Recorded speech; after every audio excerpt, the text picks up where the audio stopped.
राजा समाधान यात्रा पर है। राजा की 17 साल बाद नींद खुली है। राजा ने सपने में जो बिहार देखा था उसकी असल सच्चाई अब राजा को पता चल गई होगी। जिस शराबबंदी कानून को लेकर सुशासन बाबू ने खूब ढोल पीटा, लेकिन उसकी सच्चाई अब राजा की राजधानी में ही सामने आ गई। जिन महिलाओं के हित के मद्देनजर राजा ने वाहवाही लूटने के लिए शराबबंदी कानून लागू की, वो महिलाएं कह रही हैं राजा झूठा है। शराब बंद नहीं है, लोग शराब पी भी रहे हैं और शराब बिक भी रही है। महिलाओं ने इसको लेकर पटना में प्रदर्शन भी किया, लेकिन राजा तो राजधानी से बाहर अपनी समाधान यात्रा पर है। कल सवाल करने पर फिर कह देंगे कब महिलाओं ने प्रदर्शन किया था, कहां पर प्रदर्शन हुआ है, हमको तो पता ही नहीं है। खैर, आप खुद देख लीजिए पटना के गांधी मैदान के पास प्रदर्शन के दौरान महिलाओं ने क्या कहा। हाँ, पीता है पति तो जाता है तो रात में औरत के गाड़ी पानी देता है ना। अभी भी हो रहा है ये भी? हाँ, हो रहा है अभी तो बेसी हो रहा है। हाँ, तो जितने बंद है जितने दारू के बर्बादी हो रहा है। हाँ। तो लेकिन आपके मुख्यमंत्री कहते हैं कि महिलाएं खुश हैं, बिहार में शराबबंदी है। मंत्री के तो कहिए तो मुख्यमंत्री आपके बोलते हैं, आप ही लोग बोले थे शराब बंद कीजिए। झूठ बोलते हैं मंत्री, झूठ बोलते हैं मंत्री। जब झूठे बोलते हैं तो ना पब्लिक पीता है, कितना पब्लिक पी के नुकसान कर रहा है। वहीं राजा की समाधान यात्रा के दौरान सिवान पुलिस का अमानवीय चेहरा सामने आया। दरअसल एक दिव्यांग महिला राजा से मिलने पहुंची थी, लेकिन राजा के रक्षकों ने महिला के साथ दुर्व्यवहार किया।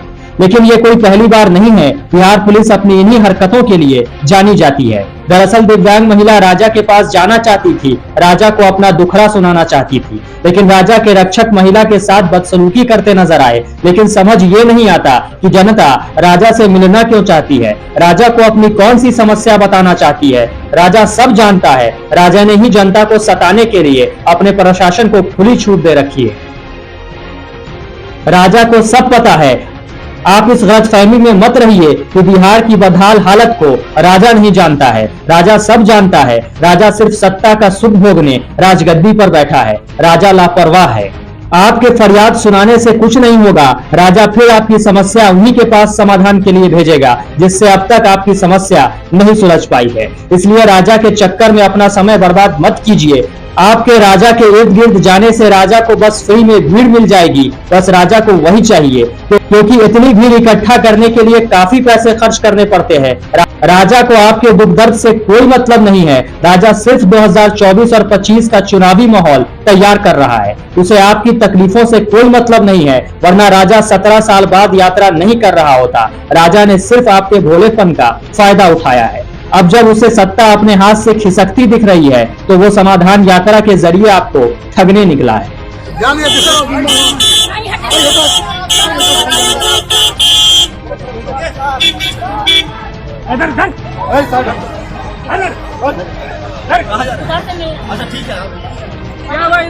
वहीं सारण जिले में भी राजा की समाधान यात्रा के दौरान समस्याओं का अंबार दिखा। महिला ने रो रो कर राजा से अपनी गाथा सुनाई, फिर राजा ने बोलना शुरू किया।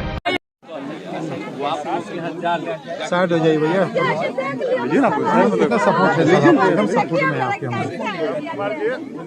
वो अच्छी बात है। जहाँ कोई कमी है उसको भी देख लीजिए। हम इसी के लिए आए हैं, इसलिए सबसे परामर्श ही न करते हैं। सबका सुन रहे हैं और सबका जान रहे हैं, कोशिश कर रहे हैं कि कहाँ किसको दिक्कत है।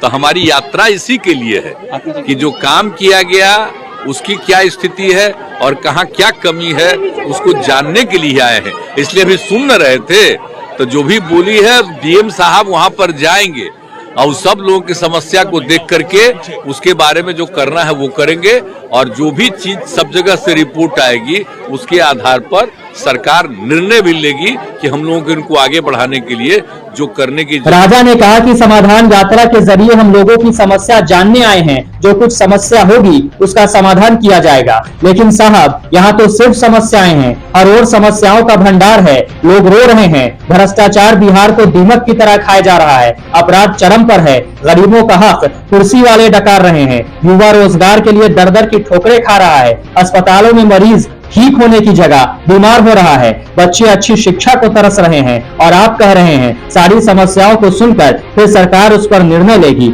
मतलब साफ है, राजा टाइम पास कर रहा है।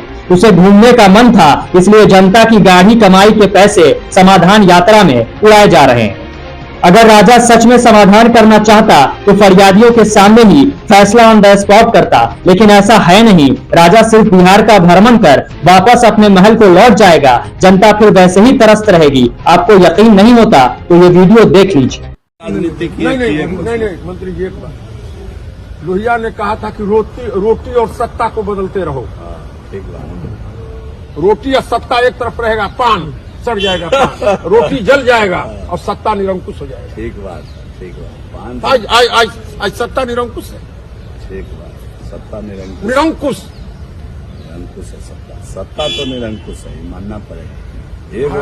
महाराज ब्लॉक में चले जाइए, एक भी जिला में चले जाइए, क्या है स्थिति। आप समाधान यात्रा पर जा रहे हैं। एकदम सही बात आप कह रहे हैं। एगो सीओ वीडियो की सुन ना कहीं कुछ थानेदार देह पर का कपड़ा नहीं देख रहा है और पैसा मांग दे रहा है गरीब गुरबन से।